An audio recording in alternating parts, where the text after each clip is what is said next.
Well, hey, welcome everyone to the 2025 LHPH Summit. How cool was last night? I had so much fun. We didn't know how it was going to turn out, and we've been trying to line up this overlay with the Padres games since we do a lot of these downtown, and it just never worked out. They were always either not playing or at an away game, and it was, as soon as we found out that it was going to land on Thursday night, EO came and she's like, oh, we got to do this. So huge shout out to EO and Patty for putting that together.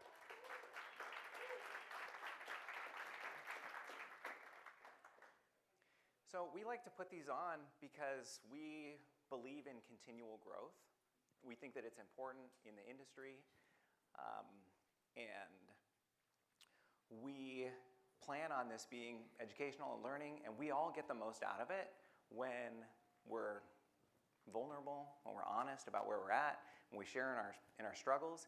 And some of us have been able to navigate some of these tumultuous waters, and so we want to be able to share how some of those successes have been. The more you participate, the better it's going to be for all of us. So start to raise your hand, start to video, start to grab the microphones as they get passed around early so that we can get that participation going. If you're like me, sometimes you take a lot of airtime, so try to be aware of how much airtime you might be taking so that other people can participate too.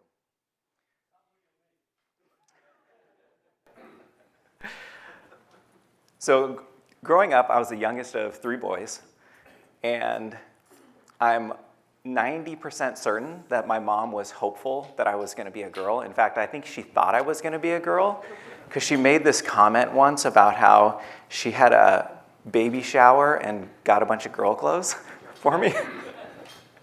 Because it was the olden days. You didn't know gender back then. So I had this interesting childhood growing up where my dad always signed me up for sports, and my mom signed me up for things like musical theater. And it happened. It happened throughout all of my childhood, up until throughout high school. And when it came time for college, I didn't have the athletic ability to continue on in sports, but I was able to get this really cool vocal scholarship in college. And for this top choir that you had to be in, it was really like limited requirements to get this scholarship. You just had to be in the top choir and do what they asked you to do. So in between my freshman and sophomore year, we're traveling around these European cathedrals. Singing in them is just amazing, the sound and the acoustics. And in these cathedrals, we started to see this weird theme. And like there's these model ships hanging up in the nave of the church or cathedral or in the aisle, suspended in the air and pointing at the cross or the stained glass window. And I was like, well, why is there this weird ship hanging in the air, especially like a model? And so after 2 or 3 cathedrals, we asked the minister, said, what's the purpose of this? Well, we believe that when we become Christians or join the church, that we join together as a community in one shared mission and one shared journey, and we're in on it together. We all contribute. We all share in the hardships. And I logged that as a 19-year-old. I'm like, oh, that's pretty cool. But as the years have gone on, I've been able to reflect that there is so much parallel to how we run our businesses, to that vessel and that shared community that's sharing in a common goal.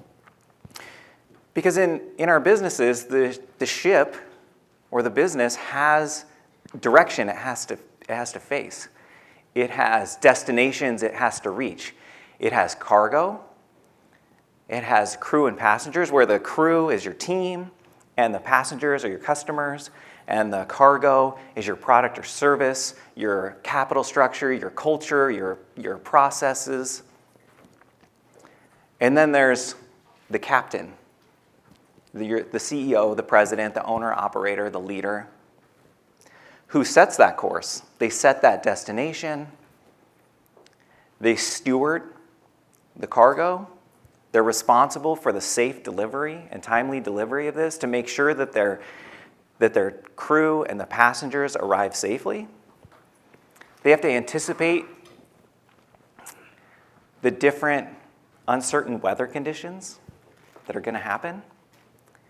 And in those, as you're working together,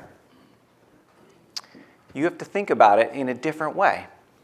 So Simon Sinek writes in his most recent book, Infinite Game, that there are finite games and infinite games. And in a finite game, there's known players, there's a fixed set of rules, and there's a set, clear ending point to where you know, okay, this ends, and we know what the status or ranking is of that in the end. First, second, third, 200th, whatever that place is. But in an infinite game, there's known players and there's unknown players, and they're constantly changing. There is not a fixed set of rules. Those are constantly changing. And there isn't a clear ending point. So in business, you're not winning. We're not number one. We beat our competitors maybe in that month under a certain set of criteria, maybe in that year. Maybe you won in that quarter or in that year. But what about the next year, the next 10 years? And so the objective of the infinite game is to continue on as long as possible. And he breaks this down into 3 themes, or actually I'm going to plagiarize and simplify it into 3 themes. The first is that you have to have a just cause. That just cause is the benefit of your product and service to your customers, to your stakeholders. That just cause also resonates with the direction of that ship, because you want everybody to be on board. You want that North Star that you can lean on in your decision making. The second theme in the infinite game is that you want to make long-term decisions to help keep you in the game. And we all fall into the short-term decisioning. We got to make these numbers for this month. We got covenants. We have payroll. But the best decisions are the ones that you can make in longevity. And then the third theme is that it has to be human-centric. We are people in business providing a product or service for people in business. You want to build trust within your teams and your customers.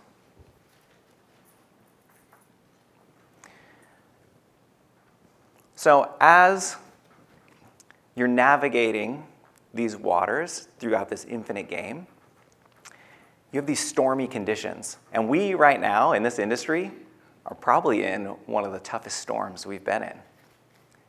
Repossession rates are up 43% from 2022, which just happened to be at the same levels of about 2008. But things were different in 2008 because Fed reduced rates, was able to have an increase of cash into the market to help create opportunities. But we don't have that right now. We have the Fed still holding rates high. We have a lower amount of cash in the market because, as we talked about last year, one person's spending is another person's income. So if one person's spending goes down because they're making less money or they're paying more in interest or other things or inflation, then the next person's income goes down. And when you're paying your debt obligations, you have less money to be able to do that. Your margins get tighter. We also have these really crappy originations from 2022, 23, and 24 that we kind of knew might happen as we were selecting older inventory. And now we're in the kind of midst of what those results are. Maybe a lot of the inventory you're getting back that you thought you could recycle, you can't really recycle, so you're taking it to auction, but you owe $6,000 on it and you're only getting $600 for it at auction. Just like, what do I do there? Starting to build up these deficiency balances, or I have to come up with all these cash to pay off these cars. I have much limited ancillary income sources. Retail and indirect isn't as hot as it once was. I know at one point Dan Grosvenor was getting like $4,000 to $6,000 a copy. Now if you're Dan Grosvenor, Grosvenor, however you say his last name, then you might still be getting $6,000 a copy. The few and far between. And you get this emotional toll from trying to navigate the stormy waters that we're in right now. And you feel the fatigue, especially the decision fatigue. Sometimes it's not just frustrating, it's discouraging. And then you're frustrated with your team, and you're frustrated with everybody else, and maybe you start blaming other people. And as the captain, that's really hard when you start blaming everybody else.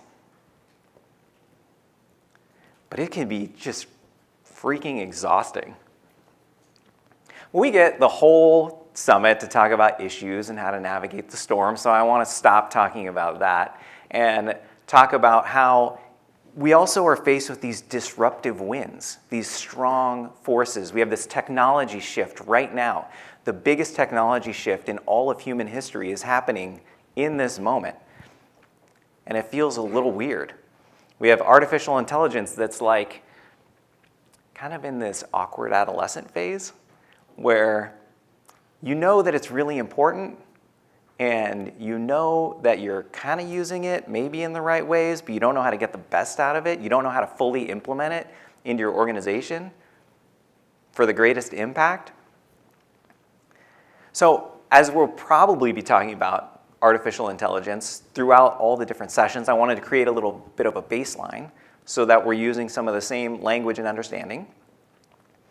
So artificial intelligence originally was evolving as a binary yes or no decision making for decision trees in a fast amount of time. And that began to evolve into deep learning and machine learning, which then led into large language models, LLMs, which many of you have heard of, and that's kind of like a ChatGPT type of thing. So a large language model is a huge trove of information that is then, software is using pattern recognition of all of that information to then predict an outcome to you, the user. And it feels kind of human-like because all of that vast trove of information is all human-generated. It's all written by humans, all the emotions that are in it and talked about, and so you get this AI feel of, like it feels like human. And there's 4 layers to this and how it's happening. The first is cognitive input. So the AI is reading, seeing, or hearing information. And then the second is comprehension. It's interpreting and analyzing this information. And the third is decisioning. Then it's reasoning, providing insights and prioritization based off of what it thinks you will want. And then the last one is action. It executes with tools or creates workflows, and we're kind of in this in-between of that third and fourth stage, where we're getting the decisioning and insights and prioritization, and we're just starting to get into the actual action. And so in the middle of this, so we just talked about large language models, the next phase is agentic AI or AI agents. And you might have heard about this language. It's kind of become more common in the last few months. An AI agent is different because you give the AI agent a goal,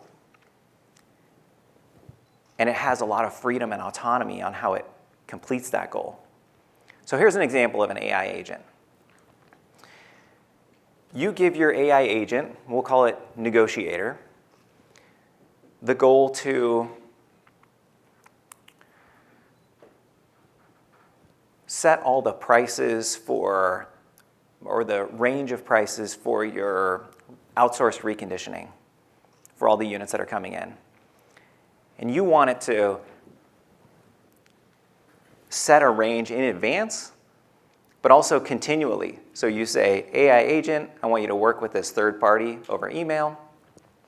And every vehicle that comes in, I want you to search the web and make sure that you're getting the lowest price as possible for these parts and for the labor, and you continue the negotiations, and once it lands in this price range, you give the approval for the order. And so that way you don't have to continually look over it on your desk. And then the agent does it. That's starting to happen. It will likely happen very soon to be at our fingertips in ways that we can apply to our businesses or our personal lives. As a travel agent, I want you to book a trip for my family. I want to hit these cities. I want some tours set up. Find me a hotel that's 4-star within this price range. Execute. It's kind of cool. It's still a little confusing on how we apply it to our business. There is this recent study from Harvard with Procter & Gamble where they took 776 R&D and product developers, and the objective was really to try to get the most quality and the most automation out of these personnel and AI. And they had these 4 categories of individuals without AI, so 4 control groups. Individuals with AI, teams without AI, and teams with AI. And so on this first example, you can see that the results here for average solution quality, the individual with no AI, really no difference. The team with no AI, yeah, that makes sense. Collective minds working together, getting better results. The individual with AI performed better than the team without AI. That's interesting. And then the team with AI, just a little bit better than the individual with AI. Also interesting. So on the next one, you can see time saved. And this actually makes sense based off of what we just saw. And you can see 70% workflow automation, 5 to 10 times efficiency and productivity. So you can see the efficiency and productivity directly correlated with the time saved. You can imagine that the team working on it would take more time and cost more time. The individual with AI getting better results than the team and saving you time leads to productivity and efficiency, just in that in itself. It's interesting. And on the next one, because there's these team morale boosts, I actually find this the most fascinating. Positive emotions experienced throughout the control groups. So as an individual, not really a change in your positive emotions. You're working alone. With your team, a little bit more positive emotions because you're working with people. So it feels good. It's a little bit more engaging. Individual with AI, positive emotions. Up here, that's interesting. We'll talk a little bit more about why that is in some other sessions. And then team with AI, the highest. That is fascinating to me because that leads to this maybe an extra push on your culture to work with AI more as leading to more engagement and enhancement in your culture. I wouldn't have thought that. Fascinating results. But so really the main outcome of this study is that it's not just about, okay, are we going to not use AI at all? Or are we going to use AI and have job replacement and everything else? No, it's that collectively, when you're combining the two, you have this hybrid approach, and that's where you're getting the most out of AI, when your individuals or teams are using it effectively. But there's these weird things about AI, so I don't want to make it sound like it's the best thing that ever happened. It can get a little bit delusional from time to time, and as it evolves, it gets less delusional, so that's good. It also has this weird like sucking up vibe to you. And I don't know how much of you use it, but like, I am brilliant. That was a great question. I'm really glad I'm pointing this out to you, AI. And so that could be a little bit dangerous because then you start to think that your position or your idea is better than everybody else's, and what you really need is for the AI to come back and say, that was a dumb idea. And you shouldn't even ask it. Because we need a little bit of that pushback, and that's kind of why the teams with AI is interesting to me, because you can at least push back with each other, with your team. So maybe you don't get it the most time saving, but you get the most engagement, and you still get an increase in productivity. But again, as I said, we're all just trying to figure out our ways to get through this. So like I said, when I was a kid, I was the youngest of 3 boys. Well, my oldest brother above me, so 2 years older than me, his name's Jake. He has special needs. He has something called Angelman syndrome. And what that means is that his language is really limited. And he was kind of low functioning, so he needed help with a lot of things. But there were 3 things, like if I said, oh, here are 3 things about Jake you just need to know. Here's what they are. The first is that, this was like late 80s. So the first was that he loved Michael Jackson. Anything Michael Jackson, the song, pictures, cassette tapes, he'd carry around a little cassette tape and just crank up the volume and hit play. Doesn't matter what we were doing. And then he'd do his version of the Michael Jackson move. Be like, all right, Jake, you crushed it. The second thing is that he loved cinnamon toast. He could eat cinnamon toast all day long, every day. And that was just what he had like 10 words, and he could say toe, which meant toast. We're like, all right, it's toast time. And then the third thing was that he enjoyed basketball. And so he had a basketball, he would carry it around. And he couldn't play basketball. He couldn't dribble. But what he would love to do is you would bring him the ball over, and he would hold it, and he'd look over at you, the basketball hoop's this way, and he'd have this big smile and just granny shot it into nowhere. And he just loved it. Didn't matter to him if it got in or not. So one day after school, I am bored, and all of the balls and the family balls that we have are over the neighbor's fence, and there was this old lady with mean dogs, and so it was really a Sandlot situation. She didn't like us, and she definitely didn't like me in particular, because me and my tough 10-year-old friends threw rocks at her dogs to show how strong we were. So I borrowed Jake's ball. I'm just going to shoot some hoops. It'll be fine. I know it matters most to him, so I'm going to take care of it. But I'm shooting hoops, doing my layups, starting to get brave with some hook shots, and then I start really showing off my strength on how far back I can shoot. And this one, I just get a little reckless, and it sails over the basketball hoop. And it was a flat roof garage that leaned right up against the neighbor's fence. And we were in this kind of rural, weird part of San Diego that has horses and these big, unkept yards. And so the ball hits the top of the garage, and it really springs out with a lot of force, a lot more than I really hoped. And it goes into the neighbor's yard. And I'm like,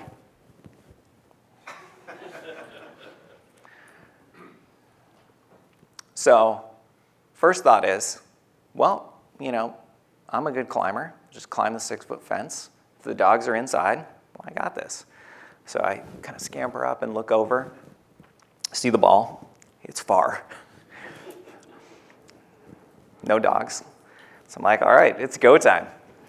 So scamper up, and then I creep down. And I knew how to creep because I had seen Die Hard probably like 40 times by then. The TV version, so fast forwarded through the commercials. So I knew how to sneak through areas. And I'm walking on the dry, crunchy grass. It's like crickling everyone. And I'm like holding my breath. My heart is beating out of my chest. And when you hear it just pounding in your ears. And as I'm getting closer to the ball, I'm probably 10 feet from it. I see something out of the corner of my eye. And it's one of the dogs who was laying in the shade of a tree, and it's black, so obviously I didn't see it. So it looks at me, I look at it. And then it goes into attack mode. And it jumps up with ferocious barks running at me. And I have to make a split decision. Am I going to grab this ball? Or am I going to run for my life? Or am I going to grab the ball and then run for my life? And I decided, because I came in first place in the 5th grade track meet, that I could get this ball and make it on time. So I run and I grab the ball and I turn. And by the time I turn, the dog is like on me. And not only that, the other dog is now aware of the situation too. So it's coming in force, and I am running with all my might, feel like the world is closing in around me. And the old lady, she pops out of nowhere and just starts screaming at the top of her lungs, like I'm gonna die. So then I think, I'm gonna die. And as I get closer to the fence, I hurl the ball over the fence. And I don't even know how I got on the other side, because sometimes with your adrenaline, you're like, oh my gosh, I just flew or did something. I'm scraped up from the fence, so I know that I did climb over it somehow, and I got back over and picked up the ball, and I felt so much relief from that. I couldn't even believe the relief from that, because I had just put in danger something that mattered most to somebody who mattered most to me. So as I reflected on that moment, though, I realized that I made a bunch of poor decisions to put myself in that situation. Some of that I thought was a good calculated risk, and I did take a calculated risk to get that ball and sprint back, trusting in my ability. But really what it was that grit and all of the resources I had at my disposal to sprint the fastest that I'd ever sprinted, to jump the highest I had ever jumped. And the reason that I bring up this story is because I think we all can be at different parts of this story right now in this storm. We're captains in training right now, and you might be just taking some reckless shots right now, and thinking everything's going to be okay. You haven't changed any of your underwriting practices. They're still circa 2021 when cash was cruising in. Maybe you haven't even changed any of your down payments at all. They're still low. Maybe you're still doing deferred down payments. Maybe your collections have started to get pretty crappy, but you don't know what to do. So you're I think it'll just pick up eventually, because we're just going the old tried and true version. Maybe you have people on your team who have been bringing everybody down and you haven't made any changes, but you know that the person who's been there for 15 years really doesn't belong there anymore, especially with the culture you're trying to create. Maybe you haven't really invested in the people that you need to bring in to improve your business, and you're being reckless in that. Maybe you're already over the fence and you're looking at the ball and you see the dog and you're like, oh crap, this is tough right now. Maybe you're running for your life, or you feel like you are, because you broke a covenant with your lender and you're short on cash and you didn't really tell your wife about it, and you feel like the world is closing in on you, your wife or husband.